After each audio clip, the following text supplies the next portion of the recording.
Hello everyone and welcome to episode 79 of the WMMA 5 series here on the channel. It's a modern day UFC save as we are in October for this UFC 267 card. It is Rory MacDonald versus Kamaru Usman, the welterweight champion of the world. We do have, as far as only one piece of mail, but we have upgraded Fight Pass.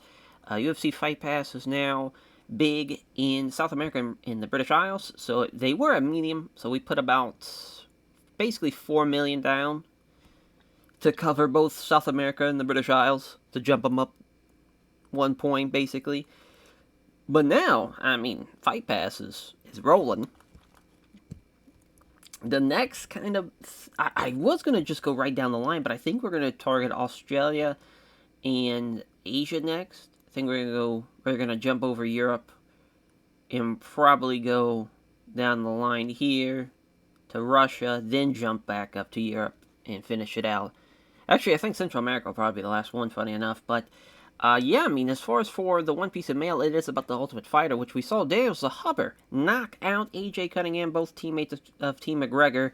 And, 12 weeks down, it is looking pretty good as far as to have an exciting finale. Obviously, I believe there's still one more fight, or two more. Yeah, just the two semifinal fights left, and then that's it. As far as, it's kind of crazy to think that we might see Esteban Vicious as taking on Daniel Zahaber, which obviously just happened in real life, and then Aviv Ghazali will probably take it on Paddy Bimlett. I could be wrong though.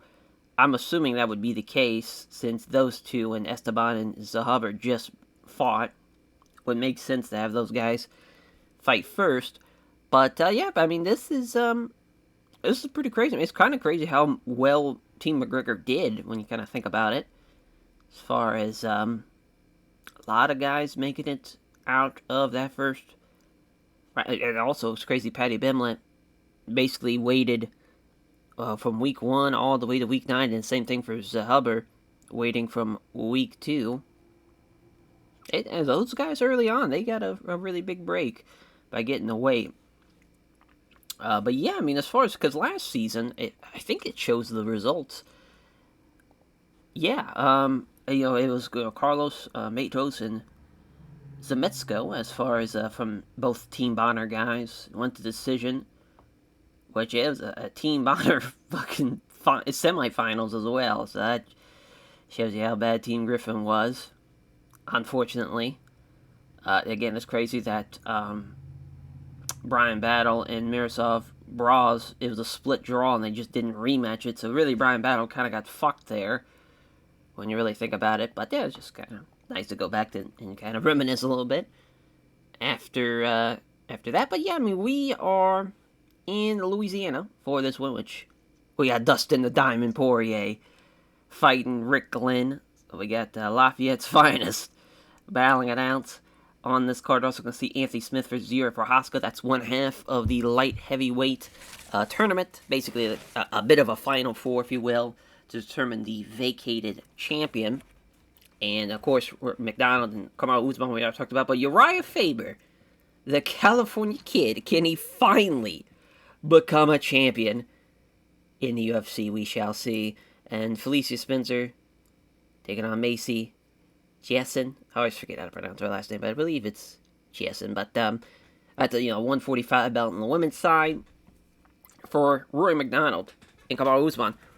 Roy's the favorite, and Roy's been on a hell of a little run here. Even though Kamaru Usman 13-0, 18-1 overall. Of course, in real life he lost to Leon Edwards, but here in the save he has not yet fought Leon Edwards because of shenanigans, really, just kind of up to the welterweight gods in a way. Of course, it's again crazy. Leon Edwards, they fought on the second ever Fox show, or I don't think it was the second ever Fox show. Yeah, that's just Dos Anjos and Cerrone too.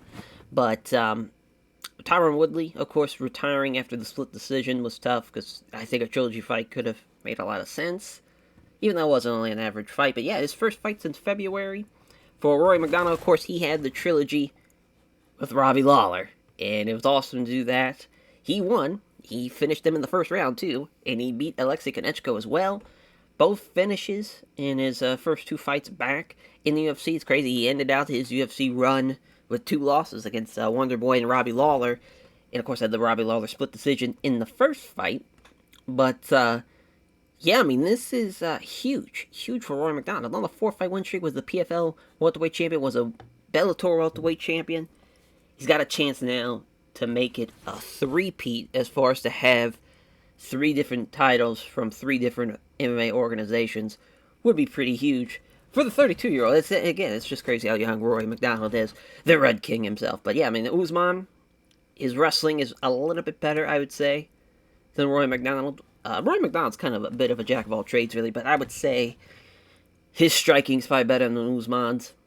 So that probably give him the edge. But, of course, 5-round fight in that one. And they are the 7th and 15th on the pound-for-pound ranking list in the world. So 2 top 15 pound-for-pound fighters battling it out in the main event. For Cejudo and Faber, 42-year-old, Davis, California kid, Uriah Faber, 37-11. Of course, wrestling background, but he's not an Olympic gold medalist like Henry the Messenger Cejudo is. No team, though, for Cejudo. Kind of crazy. Of course, Team Alpha Male, led by Uriah Faber. And again, the challenger is the favorite on the betting line, minus 110. And again, 2 guys on the pound-for-pound list. It's crazy that a 42-year-old Uriah Faber is 24th. But he's on a run. He beat Dillashaw.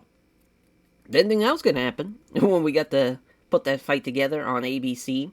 Of course, main evented the card as well. He beat Ricky Simone, but he lost, of course, to Peter Yan before the save. In here, he's got a chance to. I mean, it's crazy. Of course, WEC never became champion there. Of course, the Aldo loss, crazy, at WEC 48. Then, it's kind of crazy. Mike Thomas Brown beat him twice. Of course, the Cruz loss. And then Barrero beat him as well at 149 and at 169. Kind of wild.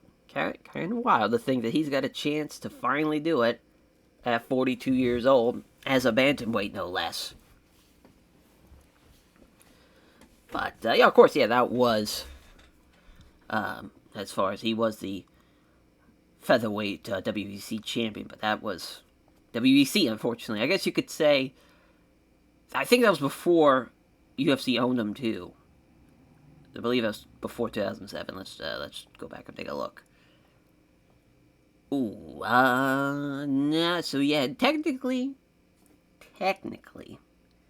it was under the WEC UFC banner.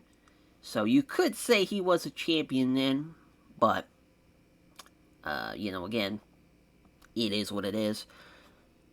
Under an official UFC title, if you will, as far as he's ever been that. But for the gold medalist in 2008 Olympics, he is on a tear. Of course, lost to Joseph Benavidez way back in December 2016, and Mighty Mouse, which would kind of be awesome if we did a trilogy fight with him and Mighty Mouse. But he's beaten Jan, knocked him out. So he beat the man who just recently beat Uriah Faber 2 years ago. He beat the Sandman. He beat Jimmy Rivera. He beat Yanni as well. All basically 48-47s. And there's a couple of 49-46s sprinkled in there. Haven't been really great fights, unfortunately. The only good fight he's had in the save has been the Peter Yan knockout in the 5th round. But, man, he's been on a tear as far as pay-per-views. He's main evented a couple of them, too, but this time he has the co-main event, which I think is a good case for this one, because I do think that Usman MacDonald fight will be better. But Anthony Smith, Yuri Prochazka. Of course, on one side of the light heavyweight title tournament, Yuri Prochazka undefeated in the UFC, taking on Anthony Smith, Lionheart. Anthony Smith looking for his 35th victory of his career. It's very, very crazy how well he has done in this save. He choked out Glover. He knocked out Jan Blachowicz. He's going on a tear. It's kind of crazy. Also crazy he lost to Hodger Gracie. I did not know that. Wow. I always forget that. That's Strikeforce. Marcotte card. Wow. And he also lost to Cesar Ferreira. That was at the Joanna Claudia finale. Yeah. Wow. Wow. Yeah, I mean, this is huge. This is huge for Anthony Smith. this would be, I mean, I would still say the Jan Blachowicz win is probably his biggest win still, but to stop a rising Yuri Prohaska would be quite huge. Obviously, we all love Yuri Prohaska here. This is a Yuri Prohaska stan account. He's 30-27, though, two guys. He has not finished anybody. It is kind of crazy. He went to a split with Shogun. I would love to see him get a finish here tonight. We'd love to see it. I don't know if it's going to happen, though. It's kind of crazy. Again, his last loss was against King Mo. He got knocked out. He did avenge that at the Yokohama show at Ryzen 15. But, he's finished CB Dalloway as well. He's finished Fabio Maldonado, which is a very tough man to put away, even at that age that Fabio Maldonado was at 2019. But it's kind of crazy. He also knocked out Kazuki Fujita. When you knock out old Ironhead, you're a bad motherfucker. But fun fight. Fun fight here tonight for Anthony Smith and Yuri Prohaska. It's going to be a good one.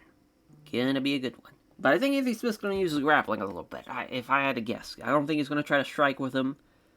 We'll see, though. Both guys, looking for a landmark win, and a milestone for their careers. 35 wins overall for Anthony Smith, 30th win for Yuri Prohaska. They both have something going for them, without even having a chance to fight for a title if they get the win here tonight.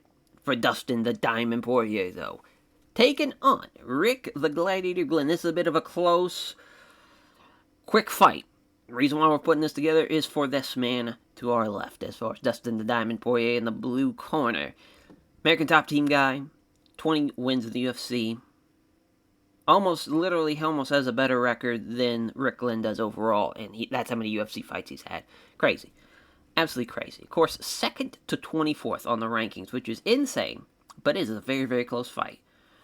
He just obviously knocked out Gaethje in the rematch, avenged his real-life loss, as far as in real life. Obviously, he lost in the second one, but he beat him, of course, the first time around at the Fight Night main event there. And, of course, the MacDonald, which that was an awesome fight, too, at UFC 236. And, of course, the Khabib loss in that September. But we've given him a lot of easy fights, though, funny enough. Besides the Kevin Lee loss, of course, he's had good to great fights throughout. He's a guy that brings it. But he's got an interesting task with Rick Glenn, because Rick Glenn, tough boxer, which is kind of interesting for a Midwesterner to not really use a lot of his kind of grappling. And also, too, kind of more so of a featherweight, to be a 6-foot featherweight, but he's bumped up to lightweight. He has just beaten Damir Ismagulov, which is a huge win, actually, even though he also beat Clay Guida, which is not really the biggest of wins, but hasn't faced a ranked guy, like, ever, I don't think. And he also lost to Lance Palmer as well. It's interesting to have this fight put together when he's technically almost a top 15 lightweight, but still, we're putting this fight together for one man, and that's Dustin Poirier. The fight in Louisiana on pay-per-view, hometown fight for him, and hopefully he can get a big win. But that betting line is very interesting. As Felicia Phenom Spencer taking on Macy Jasson as the New Orleans, Louisiana native. So another Louisiana native on the main card of the pay-per-view. She is the favorite, but again, very, very close fight. All these main card fights have been very close to the betting line. And for her, this is a UFC women's featherweight fight, of course. Both did make weight, which we really haven't had a lot of weight issues. I don't think you really can in this. It's just the way people kind of make everybody's shit. They make it to where it's basically impossible for someone to miss weight.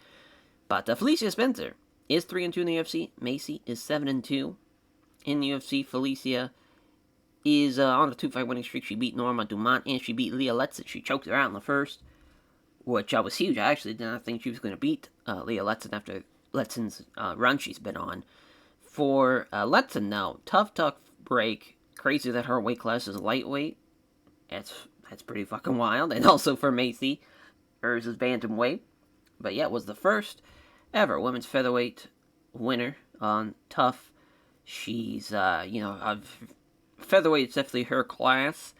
She did get leg kicked to death by Leah Letson, so MMA math would dictate that Felicia Spencer would be the favorite. But this is her first pay-per-view since 235, which she got the first round finish on that night back in 2019. But she's had a crazy fucking schedule. 3 fights in 2019. This is her third fight here in 2021. She hasn't had a bad fight yet in the save. Don't think we're going to have a bad one here as well. Both girls bring an exciting style. Kickboxing, Brazilian Jiu-Jitsu background for Felicia Spencer. Macy's got a bit of a boxing background, but more so just kind of all around. It's Jeff Neal, hands of steel Neal, taking on Alex, the Great White Moreno. Both Texas natives. Of course, a bit of a stone throw away from Louisiana.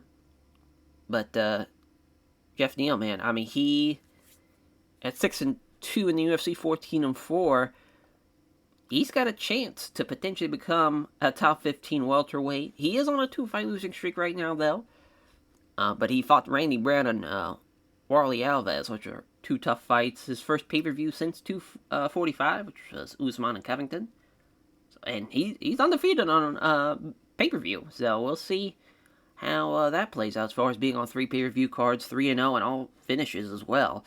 He brings it when the lights are the brightest. As for Alex the Great Moreno, not ranked, but he just beat Mike Perry. He beat Brian Barberena, rather. I don't know why I put an O at the end, but yeah, he's on his 3rd fight of the year as well. He lost to Diego Lima on his first fight in the save, but Lima's tough. Lima's tough, but this is definitely his toughest fight. He's, again, just an all-around guy, looking for his 20th win of his career. Both teammates as well at Fortis, which is interesting. And yeah, extremely close on the betting lines here. Literally minus 110 for both guys. That is crazy. The line should have jumped at least to somebody. Minus 110 both ways is nuts.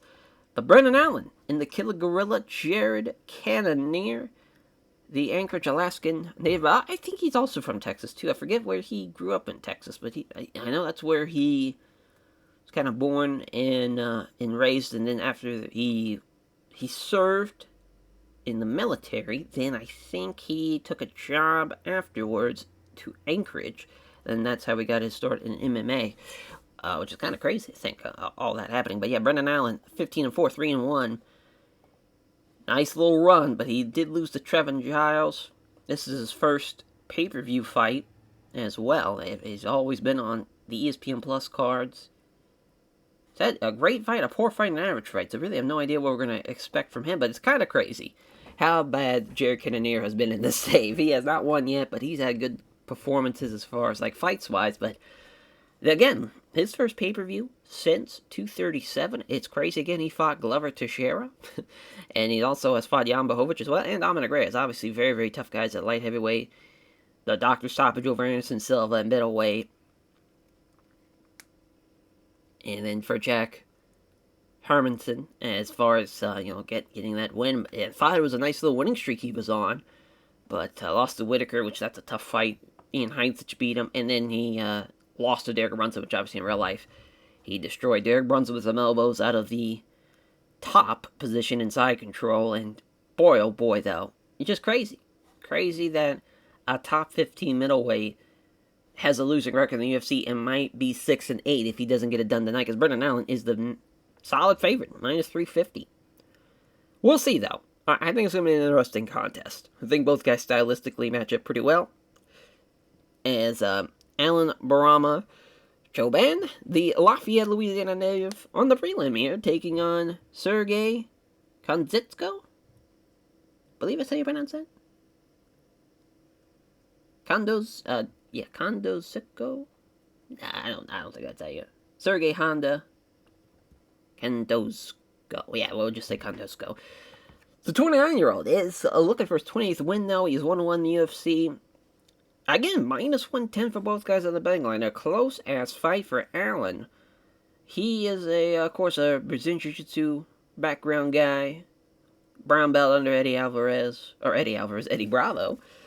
And, beat Kyle Griffin in his first ever fight in 15 seconds.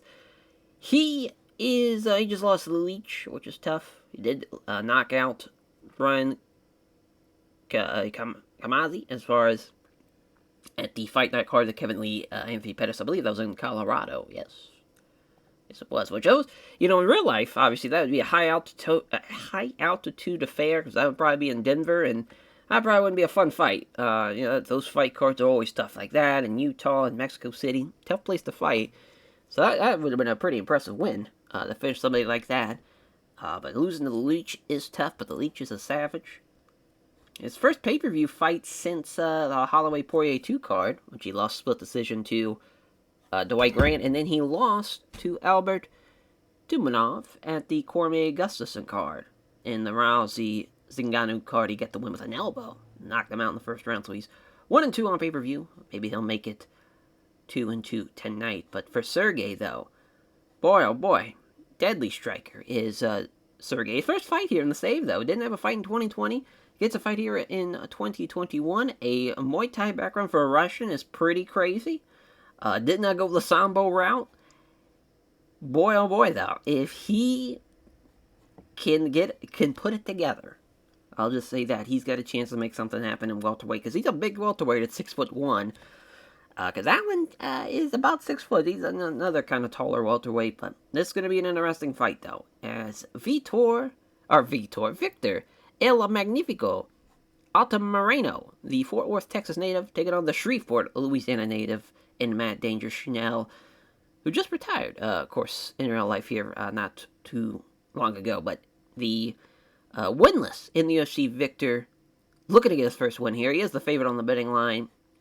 Oh, damn, his one fight and save is a local fighter, so we don't really know what we're going to expect here. He's got no team either, but for Matt Chanel, he's a tough motherfucker. As far as he's a tough guy to put away at flyweight, a 5'8" flyweight at that. He's 4-3 in the UFC, just lost to Pantoja before the save, which is crazy that we finally get his first fight here. Both guys, as far as basically making their debuts in the save for us, and we'll see how that plays out.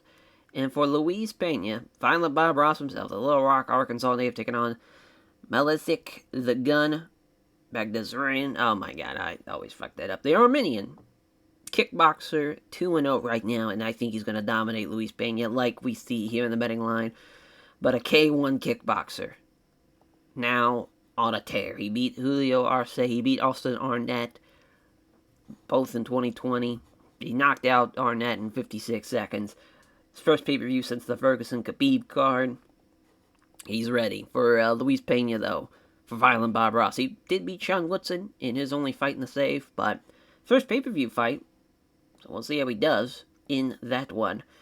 As, Melisik is going to be a problem for sure. Yeah, Rory MacDonald, Kamaru Usman, the Red King versus the Nigerian Nightmare. Some top-class nicknames. MacDonald, though, has finished 4 of his last 5 opponents. MacDonald is high on the pound-for-pound rankings. The 6th time that Kamaru Usman's main event oh my god, the main event in a UFC event. 5th time for Rory MacDonald. Usman trains at Hard Knocks 365, which MacDonald's 1-2, and the other members of that team. Usman is 1-3 of his last 5 fights by decision. And MacDonald is the favorite on the Blurcat stat picks. This is a very, very tough fight to call. Again, I think Roy has the striking advantage, and Kamaru Usman has the grappling advantage. It's going to be a tough fight. Might go the distance, but Roy MacDonald has a bit of a killer instinct about him. Henry Cejudo, looking to make his 5th defense here against the California kid, Uriah Faber. If he wins tonight, this will set a new record for the bantamweight title. 2 for the best pound-for-pound fighters in the world. Henry Cejudo at 14 and Uriah Faber at 24. Cejudo is the favorite, which is really no surprise. It's crazy that the betting line has Faber as the favorite. But, of course, Faber trains at the Team Alpha Male, which is Cejudo. Benavidez, Team Alpha Male guy, I'm pretty sure. I'm like 99% sure he is. Yeah, it definitely wasn't Demetrius Johnson. So, yeah, we'll see. We'll see how he does in that one. And for the semifinals of the light heavyweight tournament, for the light heavyweight title, Anthony Smith and Yuri Prochazka. Smith finishing 4 of his last 5. Prochazka going the distance for the last 3 wins of his UFC career. Maybe he'll get a finish tonight. He is the Blurcast Stat Picks favorite, which is kind of crazy. We'll see how Anthony Smith does, though. And then for the lightweight division, very, very close on the Blurcast Stat Picks. They are really putting over the Gladiator, Rick Glenn. Because I think Dustin Diamond Poirier is going to beat the brakes off of him. We'll see, though. That's going to be a fun fight. That might be the fight of the night. And Felicia Phenom Spencer, taking on Macy Jessen. 16 and 17 on the pound-for-pound rankings on the female side of things. Macy's the favorite. We'll see how the New Orleans native does in Louisiana here. I'm assuming we would be in the Superdome for this one. That'd be kind of fun if we can put a lot of motherfuckers in there. But, as far as It is a Sunday night, so maybe the Saints would probably be playing, though. So there is that.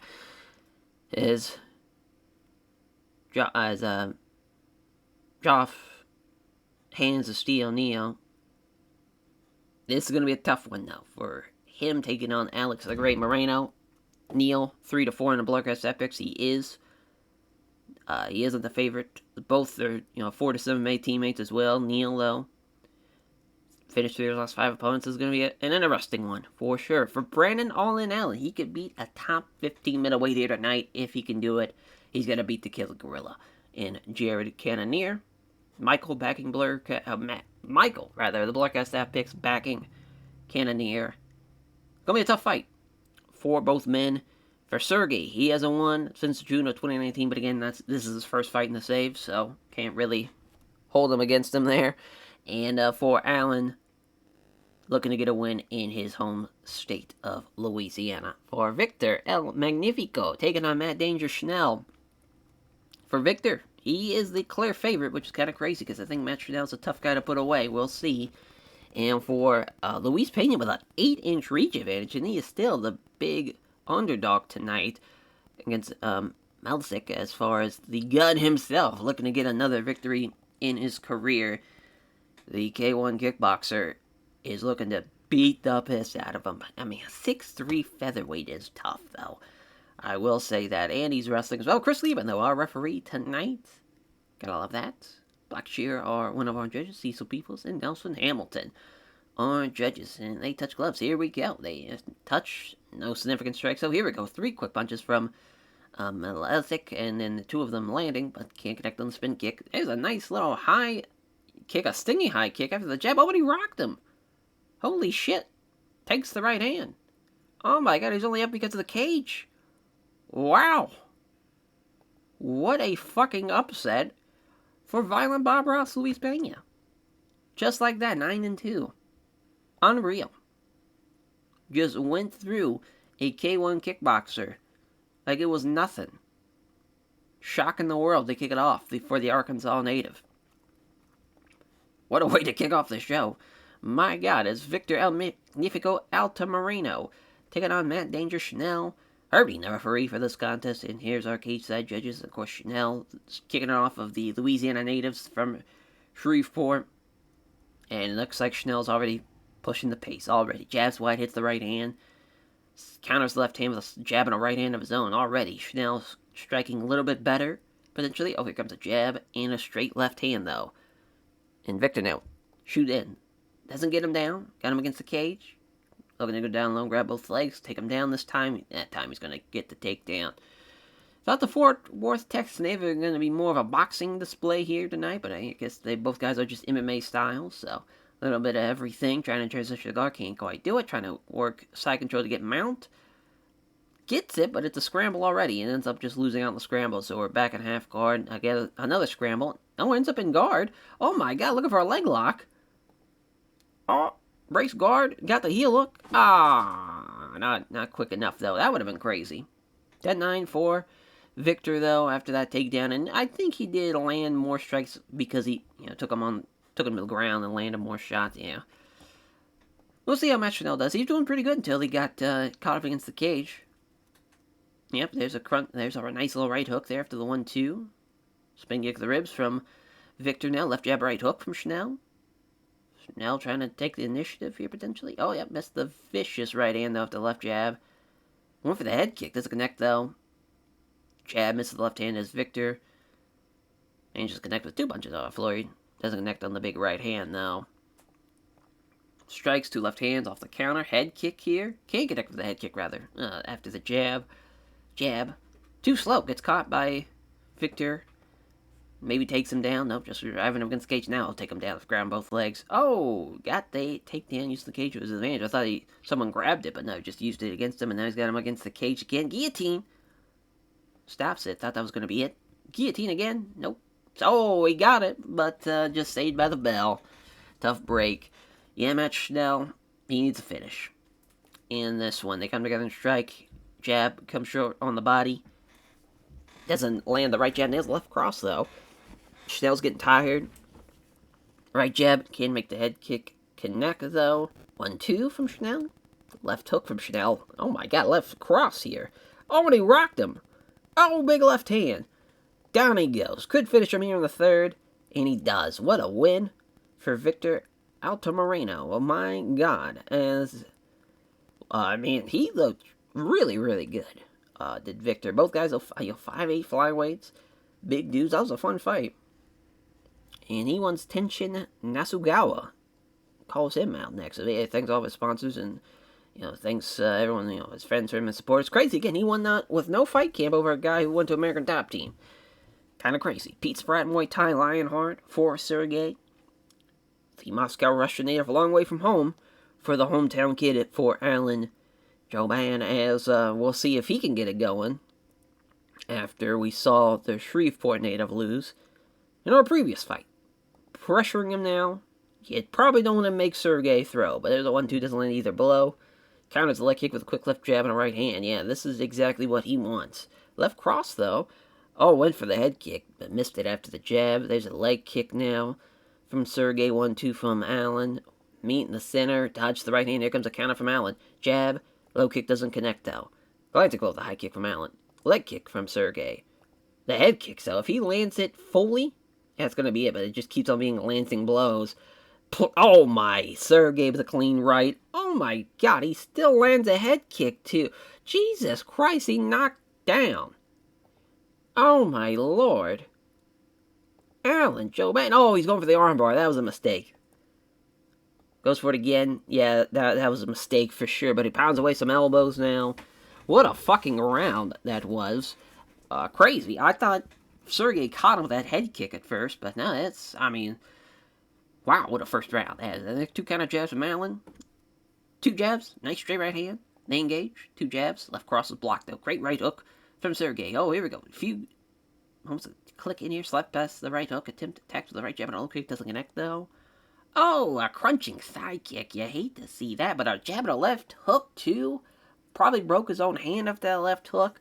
But the limping now noticeable for Allen. Oh my god, another counter here. Left jab and a low kick. The leg kicks are lighting him up. Here's a great right hand that lands clean too. Sergey's really putting it on him now. Right cross lands hard. Man, that sucks for Allen to break probably his left hand and now keep on fighting with your fucked up legs too. Tough. Off target with a right jab, also off target with a left hook too. Sergey came in and just dominated this round after getting dropped. Sergey now, he got his Muay Thai clinch. That might be it. Oh my god, knee to the face. Trying to wrestle out of it. Survives for another round, but we were all tied up here, which is insane. Last round wins it rather, as lands the left hand and it's a right head kick to the side of the head. Oh my lord. Last shot, rocked him. Big right hand on the button. Down he goes. Finishes him here. Yeah, Levin stops him. What a fucking fight and what a comeback for Sergey. Poor Jouban, though. I thought he had him in the first. Praise his team at Lionheart, his various fans, all of his supporters as well. I mean, what a win. What a win. And Brendan Allen, again, can he be the one to break the curse? Now they're 0-2 tonight. We'll see how the Anchorage Alaskan, I believe he doesn't live there now. So I guess the man who got his MMA start in Anchorage, Alaska, we'll say, Jerry Cannonier, will try and beat the Louisiana native. Herb Dean, our referee. Cage that judges. Here we go. Gets a good reaction from the crowd here, of course, for Brendan all in Allen. And there's a tentative left hand, which you don't want to be tentative against Cannonier. Try to get in close. Takes the initiative 1-2. Allen looking for the takedown. Oh my god, he single-legged him. Some right hands. Oh, out looking for a leg lock. He keeps the guard tight, though. That could have been it, though, for sure, if he would have got that leg lock.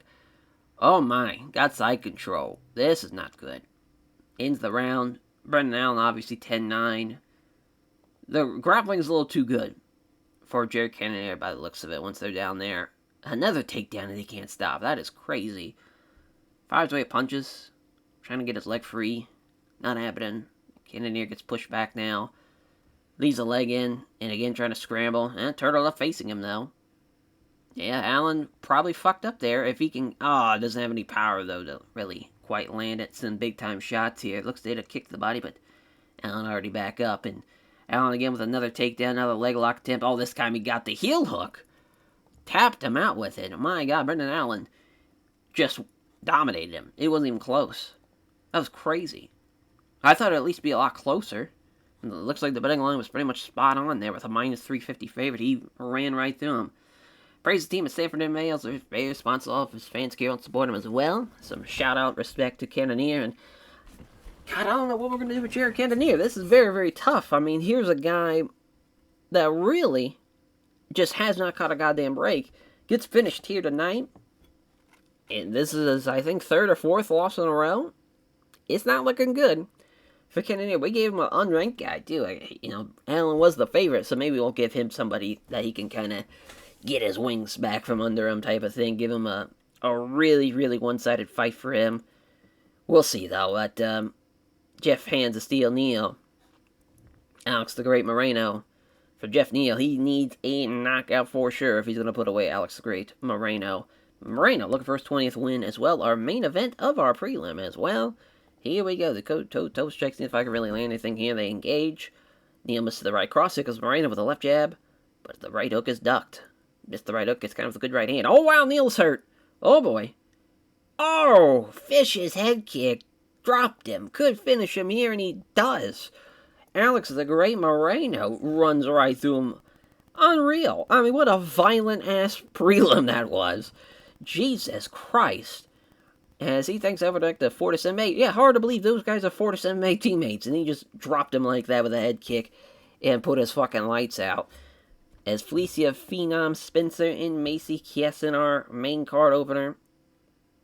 You know, as far as looking for her 10th win in her career for Felicia Spencer from Montreal, Quebec, Canada. A long way from home compared to the New Orleans native. In Chiasson as Mark Goddard's a referee. Yep, and judge is there.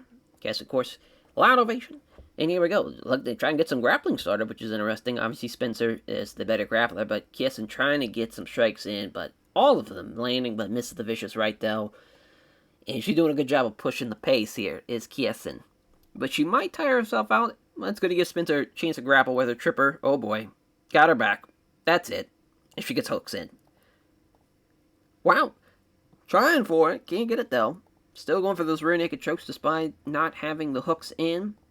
Probably won't finish it. The referee stands him up, but yeah, that was not the greatest of starts on the pay-per-view. Kind of crazy they're still going to give it to Chiasson. I mean, at least Felicia Spencer was trying to get rear naked chokes, but again, at the same time, she couldn't get the both hooks in, so she wasn't going to finish her. It's a tough one. Tough round to really kind of judge there, because Chiasson's striking has been great, but once Felicia Spencer's able to get a hold of her, which she will here, she'll trip her down, just like that. Oh, now under side control here, needs the ribs. Oh, armbar. It defends it again. I mean, Felicia Spencer's got a game plan, for sure. Take her down, look for the submission. Chiasson trying to scramble, not happening, though. The grappling just a little too much for Chiasson, I think, tonight. But she's pounding away, though, as Spencer trying to just get out of that round with a win. I would probably say it's 2-0, Felicia, but we'll see. Macy is needing a knockout and needs to avoid the ground with everything she has. There's a nice little right to the body after the jab missed. Spencer, again, trying to get that chance to get in close, and that might be her chance after she missed the big right. Yep. Oh, she defends the takedown and defends that as well. Way to go, Macy. As now she's trying to get some breath in her lungs and trying to get something going here with a left hand and a straight right. Nice little 1-2. Another 1-2. But Spencer avoids that big right. Punch fails to land. Avoids the big right. Connects with a jab. There's a jab and a big right hand from Macy. Jab. Right. Misses. Macy's still getting after it. There's a nice little 2 jabs and a right to the side of the ribs. Nice little body shot. Trying to get a takedown. Again, Macy's doing a good job pushing the fight to her. Big right hand. Left hand from Spencer now. Left jab and a right cross from Macy. I'd say she won that round for sure. We'll see. Now the scorecard's got it. I think 29-28. Felicia Spencer is the call. Oh my god. They definitely gave that first round to Macy. I mean, that's not the worst thing I've seen. Because that first round, I mean, yeah, again, she did do a really, really good job striking-wise.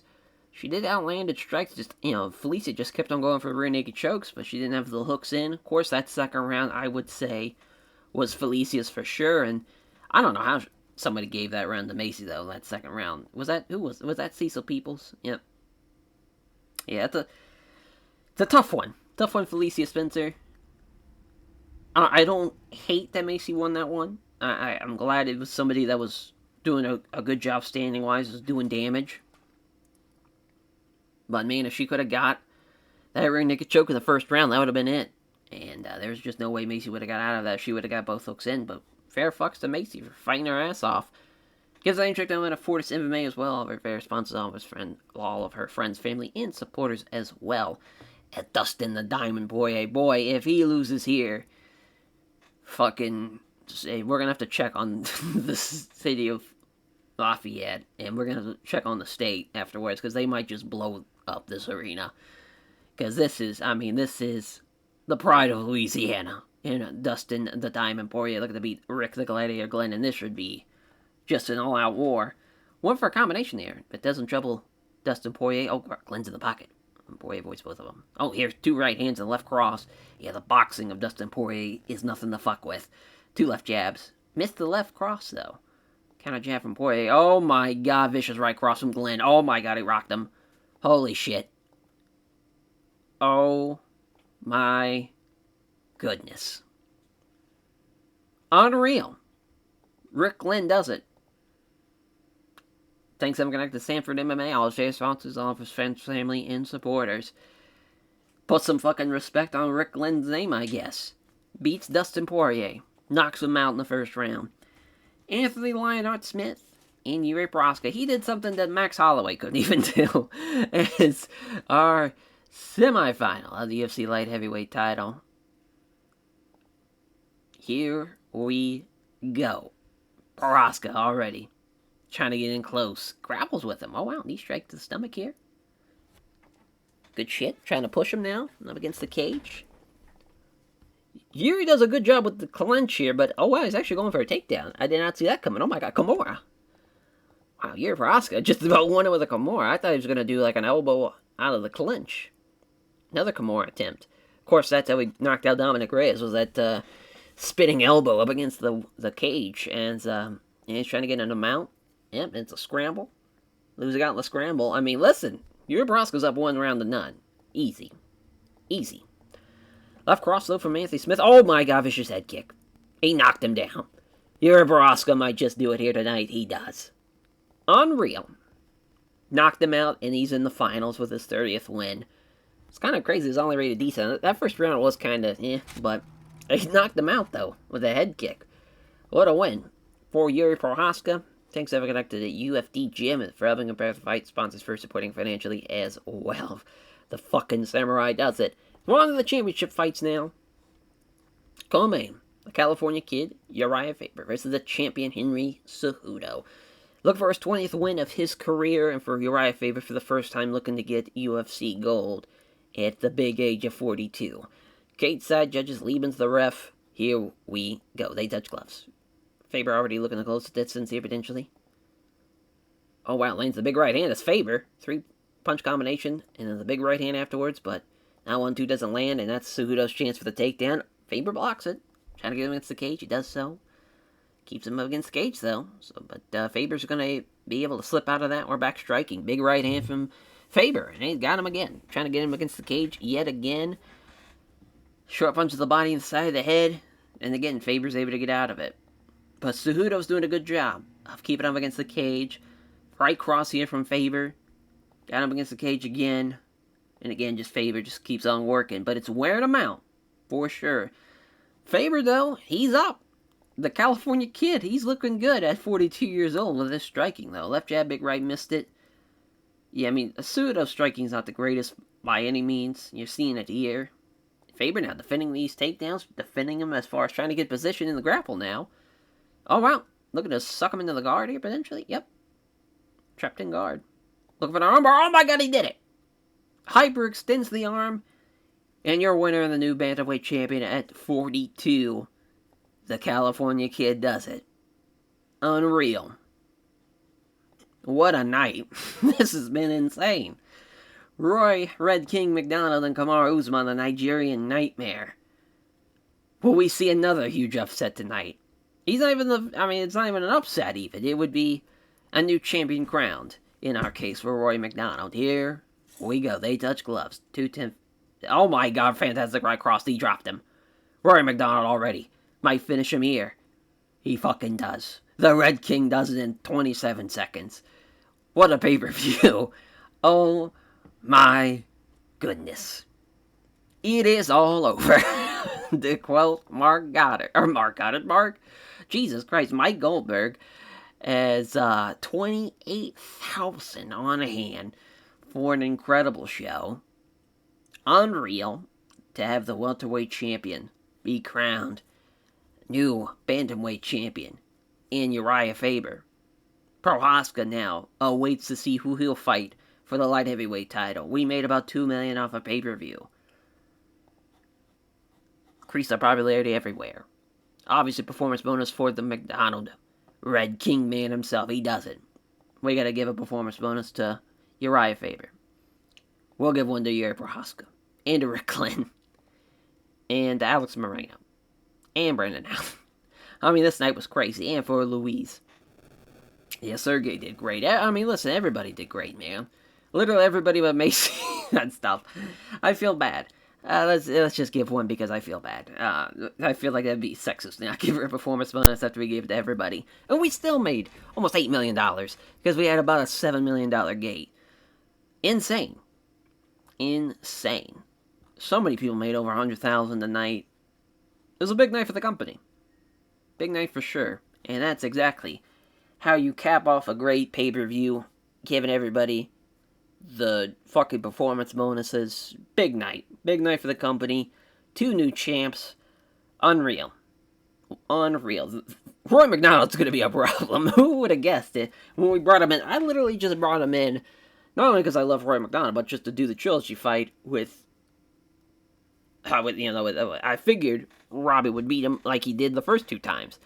But here he beats him, gets a title fight off of it, and he now is the welterweight champion of the world. For Uriah Faber, here's a guy that fucking lost to Peter Yan last year at Usman Covington.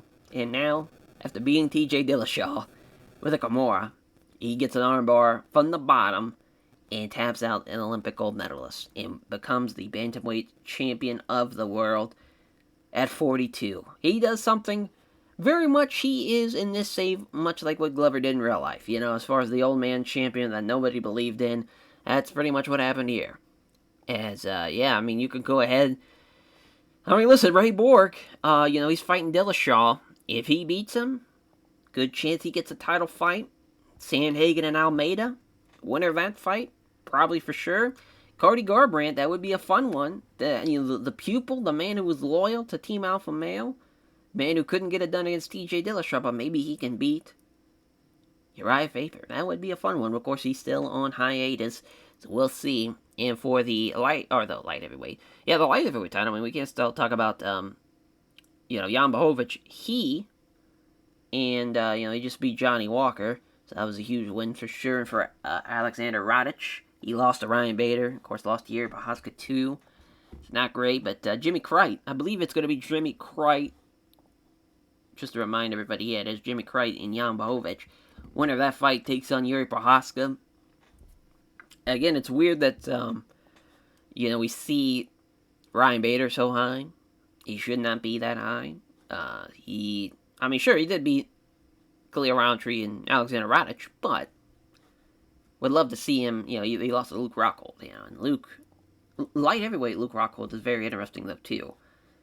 As far as from that regard, we'll see what happens, because part of me wants to put Luke Rockhold down there at middleweight to try and see if he can take on Adesanya. Because he's just been on a tear, obviously, but we also do have Potan waiting in the wing to unleash him, so there is also that. But this has been a hell of an episode, my God.